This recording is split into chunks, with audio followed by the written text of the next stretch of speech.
The Depth of Time by ShayaLonnie. Chapter 12, How Fire Whiskey Felt. May 1st, 1998. Hermione, please wake up, Sirius cried, cradling her to his chest desperately. For the first time in what felt like decades, tears formed in his eyes and fell swiftly down his cheeks, still wet from the Horcrux-created flood that had tried to kill him only moments ago. Mia, he whispered, please wake up. His lips brushed gently against her forehead, and he shut his eyes so tightly that he saw stars behind his eyelids. His heart threatened to break inside his chest as he willed his own warmth to penetrate her body, to bring her back to him, as though he could will his own breath to.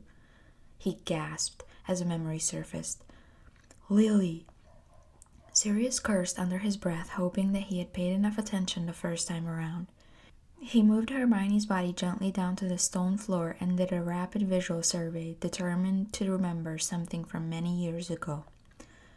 Bloody hell, how did Mia do this? He lifted Hermione's chin with his fingers, tilted her head backward, and pinched her small nose with his large calloused fingers before adjusting her chin to part her lips. Leaning close, Sirius inhaled, his hands shaking as he lowered his lips over hers. Had it been any other moment in his life, had she not been so cold beneath his touch, he would have relished the feel of her lips against his. He would have groaned into her, devoured the feel of her mouth, lost himself in the sweetness of her breath with hunger and longing. But she had no breath, so he gave her his. Breath after breath, he pushed the air into her, stopping only to press his hands between her breasts, forcefully compressing down multiple times, repeating the process over and over, silently praying to Merlin and Circe and Morgana and Godric and hell, even Salazar fucking Slytherin, if it brought the girl back to him. Just as the light from the jar containing the bluebell flames finally died out, submerging them into utter darkness, he felt her body tremble beneath his hands. Suddenly, Hermione convulsed upward, coughing and choking up the water that had tried to pull her from this world. She gasped loudly and cried out, and he pulled her against him, gently sobbing into her mess of thick, wet curls. Sirius? Hermione whispered, her voice breaking as her hands clung to his wet shirt. It's gone, Sirius muttered, his assurance, his lips pressed to her brow. Merlin, don't ever die on me again. He kissed her forehead again and again, not caring that he could not see a thing, or that somewhere above them in the castle loud banging noises reverberated. She was alive. He drew in breath after breath, each one reminding his racing heart, she's alive. He could hear her whimper as she threw her arms around his shoulders, stifling her cries in the crook of his neck. Desperate to comfort her, Sirius ran his fingers up and down her spine, leaving behind soothing trails with his tender strokes. She let out a loud sob against his skin, and the sound broke him anew. He held her tight, reassuring himself that she was in fact still alive. As if his soul refused to believe it, he was forced to check again. Reaching for her face, Sirius cupped her cheeks in his hands and pulled her away from his shoulder. Though he could not see her, he could feel her breath gently gliding across the skin of his jaw. You're alive. He said the words like they were a prayer, and he could feel Hermione nodding her head in his hands. I'm alive. The sweet words roughly rasped from her recent breathless lips shattered what little resolve he had left. Remus had insisted that she would survive this. Sirius believed him, perhaps, but he had almost lost her, and now, more than ever, he felt the finality of war and death, and he could not let one more moment escape without loving her the way he was meant to, the way he was made to, the way magic wanted him to. Without a second thought to the very damning consequences, Sirius pressed his lips against hers, reveling in the warmth that grazed them once again. He waited for her to push him away, expecting a solid slap across the face, but a sweet-tasting sigh escaped up her throat and vibrated against his lips. Surprised but elated, he captured the noise gratefully, swallowing it at his lips, moved worshipfully over hers. With little restraint, the ache in his body demanded that he taste her. He feathered the tips of his fingers against her arms, trailing down until they grazed along her ribs, and she gasped in response.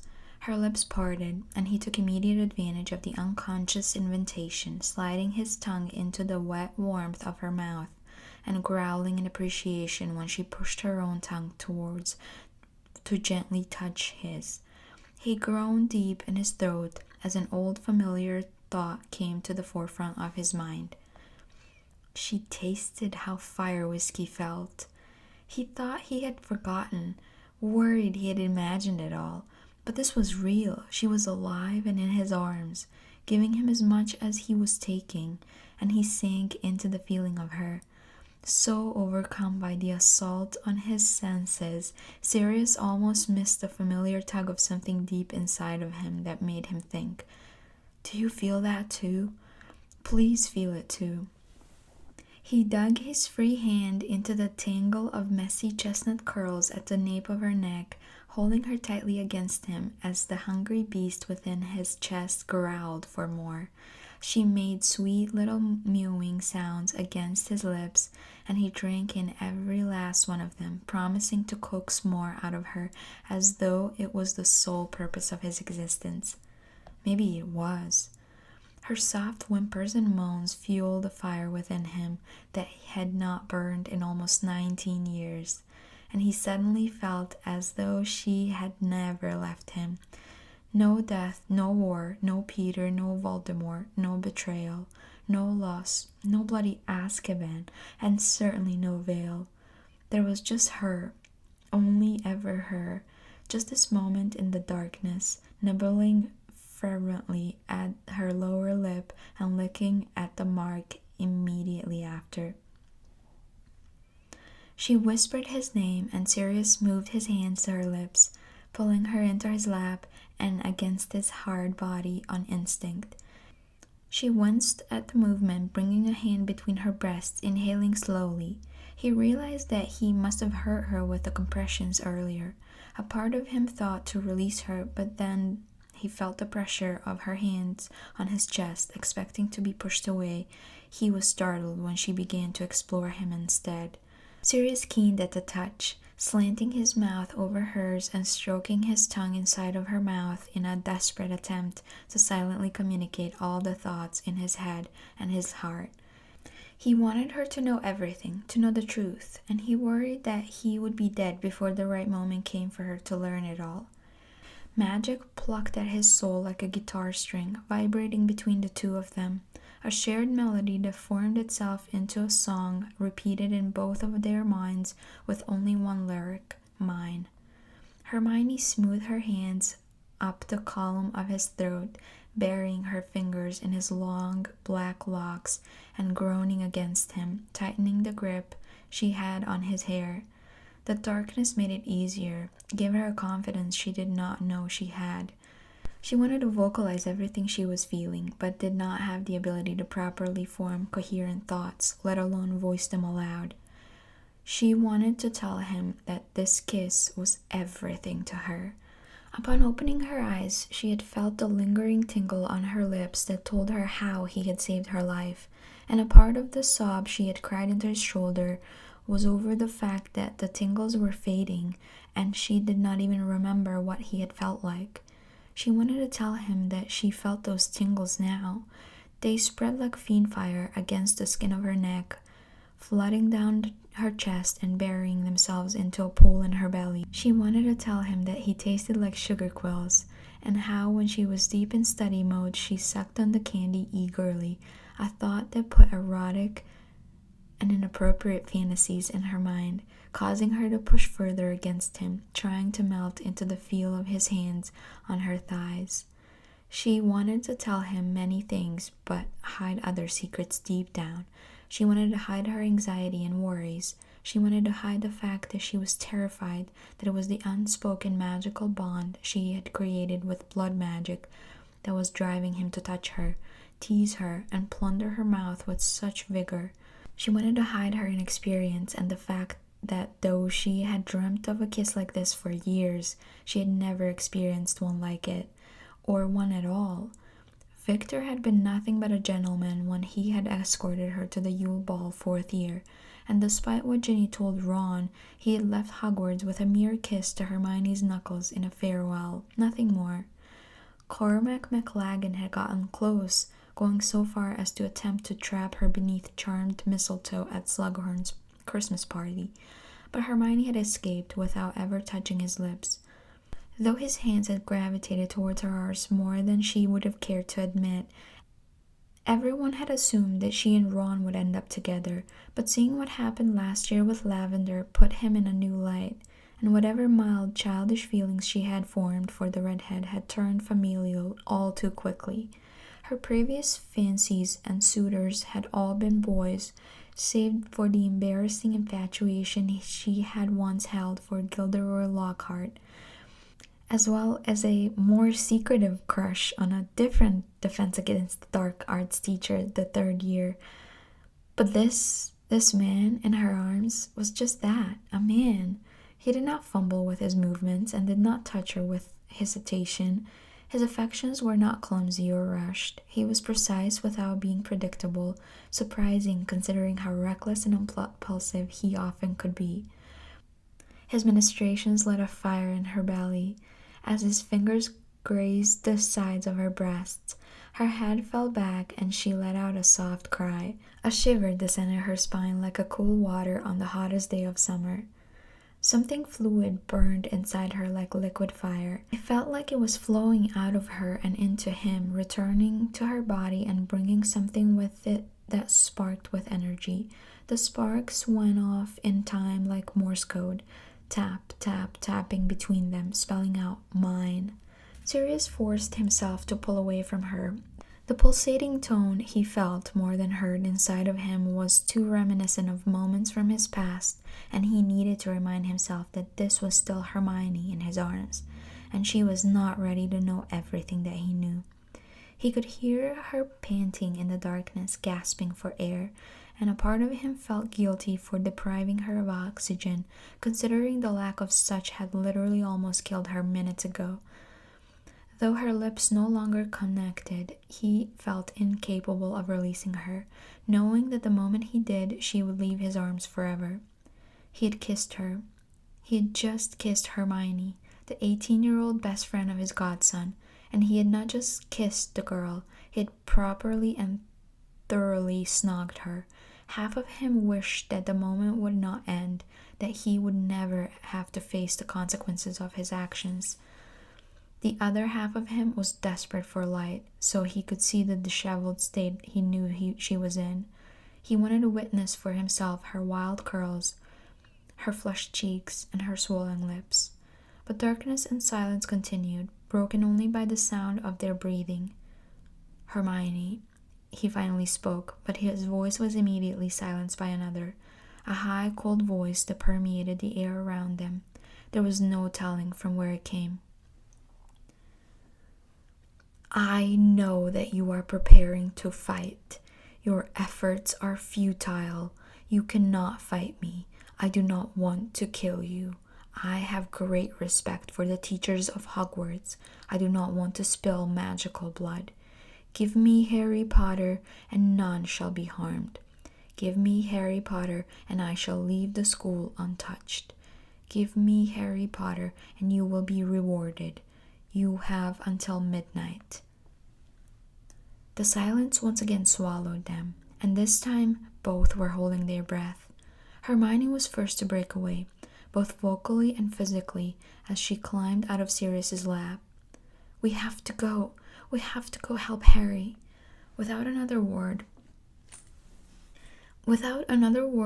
about what had just transpired, Sirius nodded and stood. Searching in the dark, he whispered, Lumos. When he found his wand, he looked down on the ground at the destroyed Horcrux and handed it to Hermione, who swiftly tucked it into her beaded bag. Then he reached for Gryffindor's sword and made his way to the exit. As the two made their way out of the corridor, a flurry of activity was taking place both above and below them. Something was attacking the castle, and the damage to the wards was causing the very ground to shake beneath them. Students and faculty appeared to move as one below, and they spotted Neville, who was following Professor Sprout with a half-dozen other students, carrying what looked like silenced mandrakes.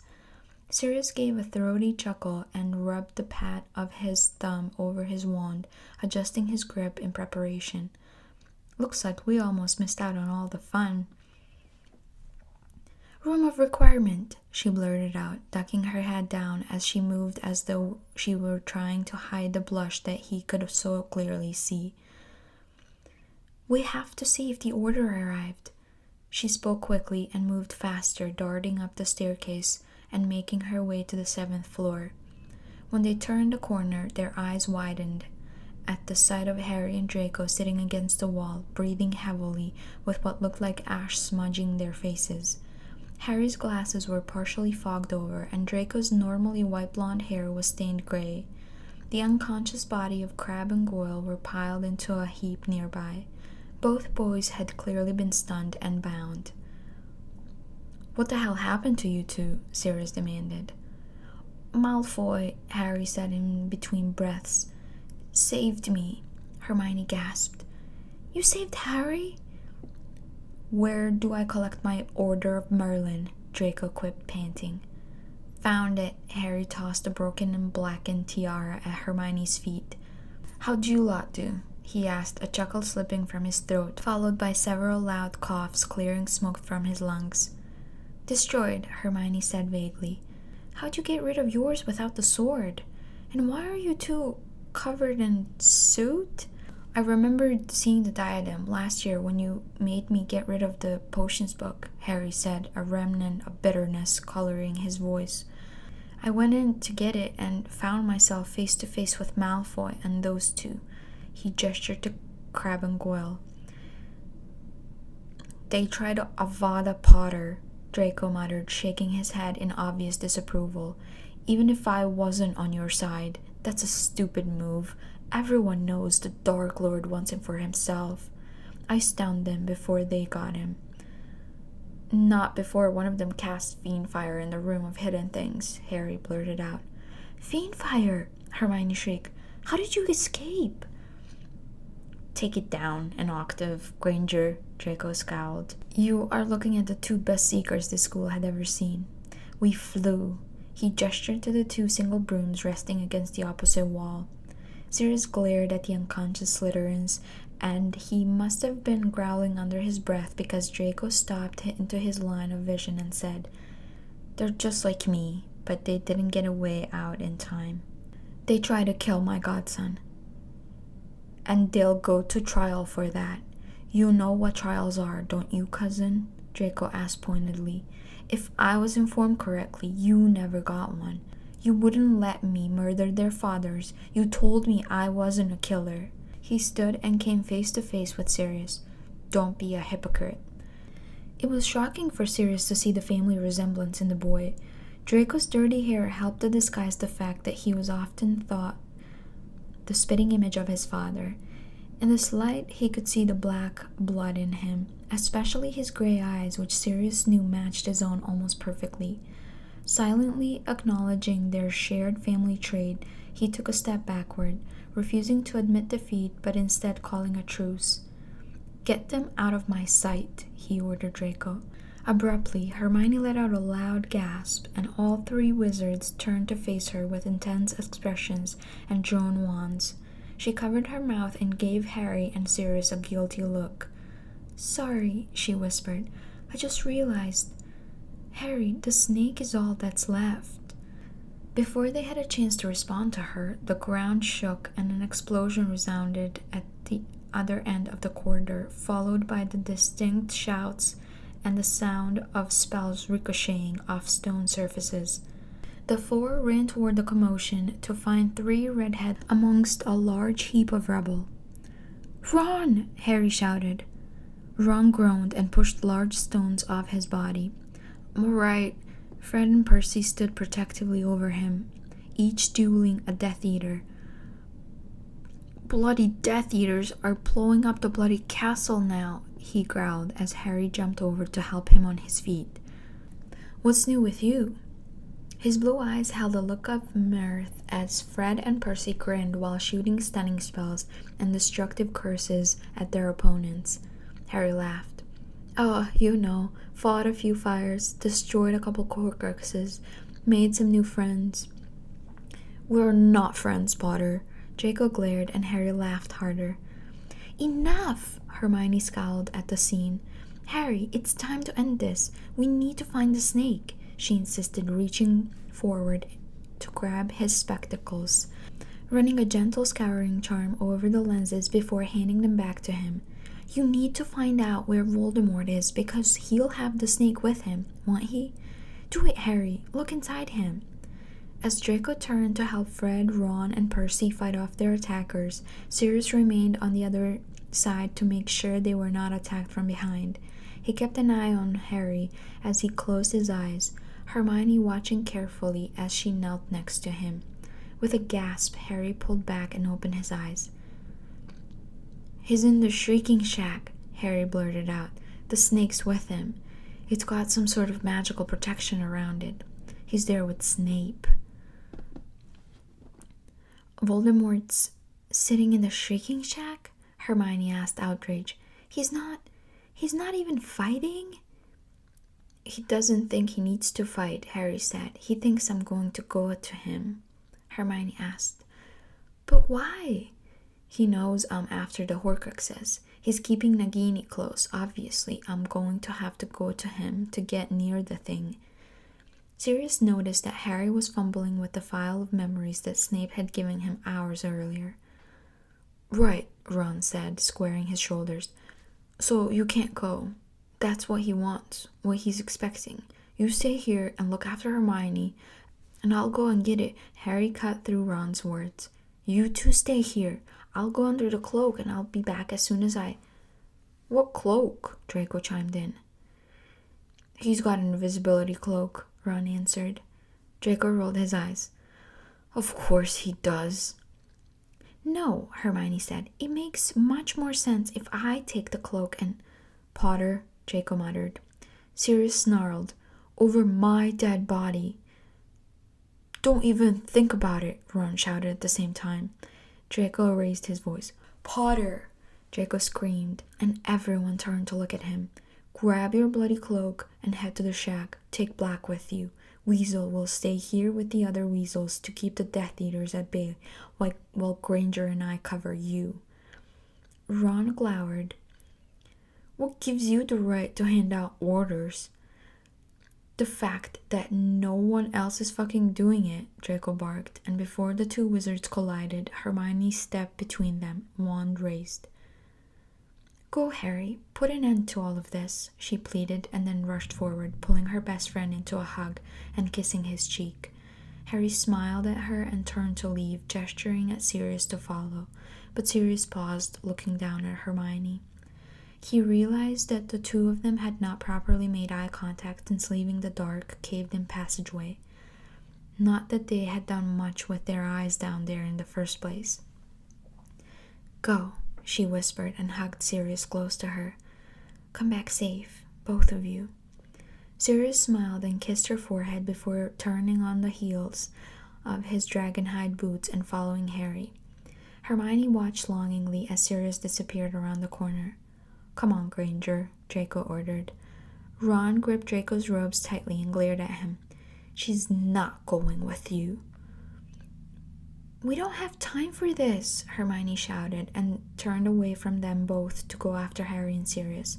If Ron let Draco follow her, then so be it, but she was not sticking around to watch another pissing match between the two while her best friend and Sirius risked their lives. Hermione ran down the next staircase and found herself in the middle of several vicious duels. The portraits on either side of the fighters were crammed with figures screaming advice and encouragement, while Death Eaters, both masked and unmasked, dueled students and teachers. Dean, with his stolen Snatcher's wand, faced off with Amicus Caro, Parvati against Avery, Seamus with Juxon. It was at that point that Draco caught up with her. Though he appeared to have a new bruise marring the sharp angles of his jaw, Hermione raised a brow. Draco lifted his right hand, showing bloody knuckles. "The other guy looks worse, trust me," he said with a smug grin, and she glared at him. The two surveyed the onslaught before them, scanning the crowd for Harry and Sirius, but could find neither. They stood braced, waiting for the opportunity to act, but before they could, there came a great "whee!" Looking up, Hermione saw Peeves zooming over them, dropping Snargleoff pods down onto the Death Eaters, whose heads were suddenly engulfed in wriggling green tubers that looked like fat worms. A wisp of tubers had hit something up ahead. The damp green roots were suspended improbably in midair. "Someone's invisible there," a masked Death Eater shouted, pointing at what Hermione knew to be Sirius and Harry beneath the cloak. "Wingardium Leviosa!" Hermione called out, and the masked Death Eater rose into the air, his limbs flailing around as he screamed in rage. She gave a sigh of relief as she saw a large black dog dash from beneath the cloak and make a run for the Whomping Willow, followed closely by a flapping green silk cloak. "Really, Granger?" Draco eyed her incredulously. "A first-year spell?" Hermione held Draco's stare with an emotionless look. With the slightest flick of her wand, the floating Death Eater was flung into a castle wall with a loud crunch and fell to the ground in an unconscious heap. He smiled scornfully. "I'll deny it if you ever tell anyone, but that was mildly impressive." The moment was short-lived, however, when a group of Death Eaters attacked them from the other direction. Hermione ducked behind a large stone pillar to avoid the stunning spell. Draco's face changed immediately, looking very like the frightened boy he used to be, throwing up his arms in surrender. "I'm Draco Malfoy," he shouted as if pleading with the masked invaders. "I'm Draco. I'm on your side." "Malfoy?" They gaped at him. "Where the bloody hell you been, boy?" Averte Statum. Suddenly, all three Death Eaters flew backward, landing on their backsides. Draco followed up the attack by disarming all three. He grinned, twirling his wand. "Idiots. You're dead, you little blood traitor." "Incarcerus," Hermione said, and watched as ropes flew out of her wand, biting the Death Eaters. "Epoximize," she added, and the ropes drew themselves downward, sticking to the stone floor beneath the new prisoners. Malfoy sneered. "Showing off, Granger." "Not yet," Hermione chuckled and swished her wand. "Avis!" One by one, a tiny flock of cranaries burst from the tip. "Still at war here," Draco muttered impatiently. She grinned, a hint of mischief in her eyes. "Oh, Pugno!"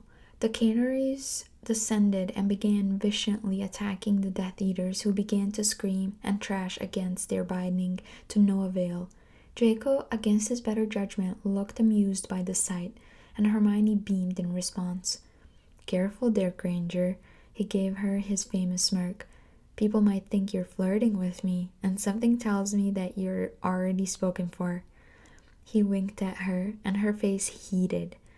Waving his wand, Draco strode fluidly through the great hall, expelling Death Eaters through its glass windows with every step. "What do you know?" Hermione demanded as she caught up with him. Draco laughed. "I know that I'm not as stupid as everyone else. I know that Black called in a life debt from my mother back at the manor, and when she hesitated, he threatened to use a very old, very powerful spell. Did you know, Granger, that life debts, when called improperly, can even bring back the dead?" He turned and grinned at her, a gleam in his eye as he watched her reaction. "It's not dark magic," she defended. "No, it's blood magic." Draco's grin spread across his face. "It's binding magic." "Malfoy, I swear, if you say anything, I'll keep your little secret, Hermione." He used her first name and laughed when she grimaced at the sound of it coming out of his mouth. "After all, we're practically family now." Before she could say another word, silence fell over the castle. Everyone stopped in their tracks, and the Death Eaters made a hasty retreat as if silently commanded to do so. Before anyone could ask what had happened, the walls echoed once again with the high, cold voice that Hermione knew to be Voldemort. Her eyes narrowed, and she turned to Malfoy for an explanation, but the blonde wizard, who looked fearless in the face of multiple Death Eaters, shrank against the sound of the Dark Lord. "You have fought valiantly. Lord Voldemort knows how to value bravery, yet you have sustained heavy losses.